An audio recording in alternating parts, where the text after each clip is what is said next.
今天台视采访团队在新加坡的现场，非常荣幸可以专访到新加坡国立大学李光耀公共政策学院的院长马凯硕博士。那么马教授呢，真的是非常有名望哦。他曾经担任过新加坡驻联合国的大使，还有联合国安理会的轮值主席。那么现任李光耀公共政策学院的院长。那么在这次的马习会，他对这次的马习会有什么样精辟的见解呢？我们就来请教他。So thank you so much. I would like to behalf of my TV station, thank you so much for accepting our interview. My pleasure. So you, as many people know and expecting, Ma Ying-jeou and Xi Jinping, two leaders on both sides, are going to meet very soon. So this is actually the meeting after 66 years since the Civil War, 1949. So my first question is, people are so interested in maybe curious, like why is in Singapore and why is Singapore playing such a key role in cross-strait relations? Is it because of Chinese heritage or blood tie? Well, number one, I would say I agree with you. It's a very historic meeting. I must say, many people in the world feel very pessimistic about the future, especially on international relations. And then you have a meeting that brings a lot of sunshine into the world. So the meeting between Xi Jinping and Ma Ying-jeou is going to bring a lot of sunshine in the world, because it shows that you can have a very intractable problem, like the one across the Taiwan Straits. And many people have given up hope that anything could happen, anything possible could happen. And now we are demonstrating that we can take an intractable problem and try to solve it. So I give a lot of credit to both Xi Jinping and Ma Ying-jeou, both of whom I've had the pleasure of meeting in person. And as about Singapore's role, I think it's a very complicated story. But I think it started with the role of Mr. Lee Kuan Yew, after whom our school is named, because I think Mr. Lee Kuan Yew was a good friend of the leaders of China and a good friend of the leaders of Taiwan. And so as a result of that, he developed the trust of both the leaders, and therefore it's quite natural that the first ever meeting between the China and Taiwan took place in Singapore over 20 years ago, as you know. Yes. And since then, Singapore has maintained its position of trust with both countries, and therefore when the time came for a higher level meeting, was perfectly natural to come to Singapore.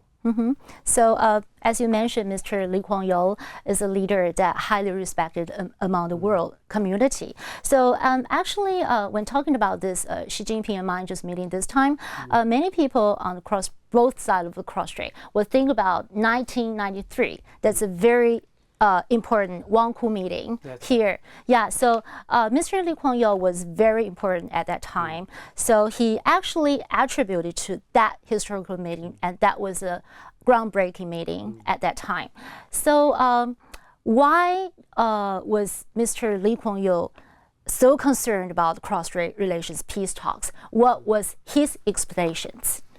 Well, I think Mr. Lee Kuan Yew, of course, was very concerned primarily about the development of Singapore, but he saw that Singapore's future was tied to what happened to the region at large, and also what happened to the major powers in the region. And as you know, around that time, sometimes relations between US and China will go up and down. And one of the core issues in the US-China relationship was the question about what to do about Taiwan.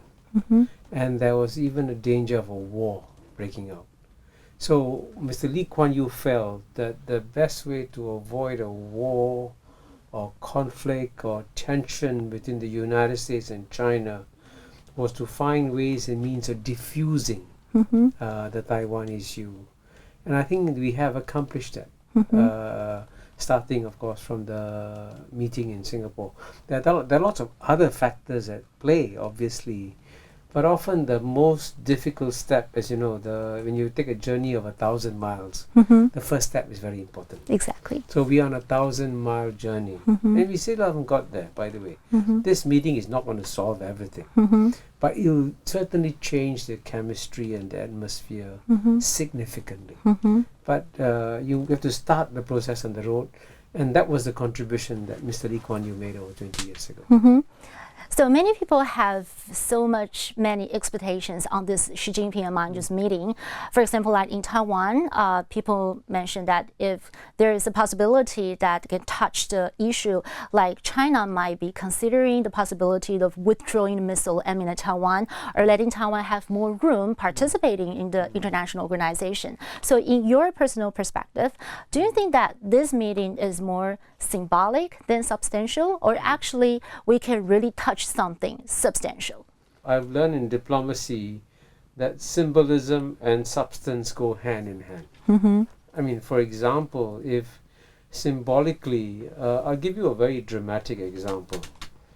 There was a time when, in theory, the United States recognized Taiwan as the legitimate government of China, and mainland China was considered illegal.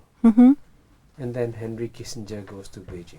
Yeah, that was 1972. Now, was that a symbolic meeting or a substantive meeting? Symbolic. It was both. Both. Oh, okay. Because it was a very powerful symbolic meeting showing that a major change had taken place, which clearly led to many substantive changes and the eventual recognition of mainland China by the United States of America. So just remember that. That's an example of how symbolism and substance go hand in hand. So in the meeting between President Xi Jinping and Ma Ying-jeou in Singapore, there will be a lot of symbolism, but if that leads to greater trust and understanding, then clearly things like greater space for Taiwan in terms of participation in international organizations. In fact, I was in Taiwan having a meeting with your leader, Ma Ying-jeou, on the day when China gave an agreement that Taiwan could participate in the World Health Organization. Wow. So I was there on that day. Amazing. So I've seen how history has changed between China and Taiwan. And I also believe, by the way, it's very important for me to emphasize this, in international relations you take 2 steps forward, sometimes you take 1 step backwards, but that's okay. Still it's moving the long-term trend that must be positive. And I think the long-term trend can continue to be positive within China and Taiwan. This time in Taiwan, some people are concerned about the negative effect of this meeting. For example, like DPP, the opposite party in Taiwan, the chairman, Ms. Tsai Ing-wen, who might be the next president of Taiwan because he's the front runner of the poll, right?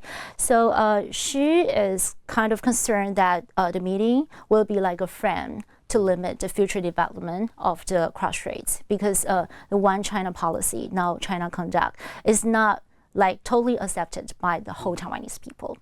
How do you see about that? Well, I mean, for a start, I'm not going to comment on domestic politics in Taiwan. Sure. Since I'm a Singapore citizen, so I will not comment on the domestic politics of Taiwan. But I do believe that even if you are with the DPP, you have to deal with international realities. You cannot change international realities when you change political parties in Taiwan. And China's standing in the world is rising and rising and will continue to rise. So you have to deal with a much more powerful China. You know, in 1980, in PPP terms, China's GNP was less than 10% of United States. Today, in PPP terms, China's GNP is bigger than United States. And in 15 years' time, it may be twice the size of the United States. Now, this is a new reality. So no matter what party you come from, you have to deal with this reality.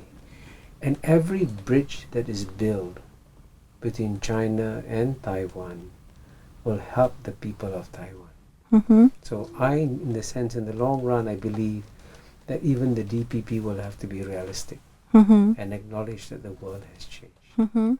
Okay, so Singapore is a small country, but it's very influential and very powerful around the world, among the world. So compared to Taiwan, Taiwan is small, but we also want to be powerful and influential. So the Singapore experience and the Singapore model, what will be your suggestions to Taiwan that we can learn or borrow from your experience?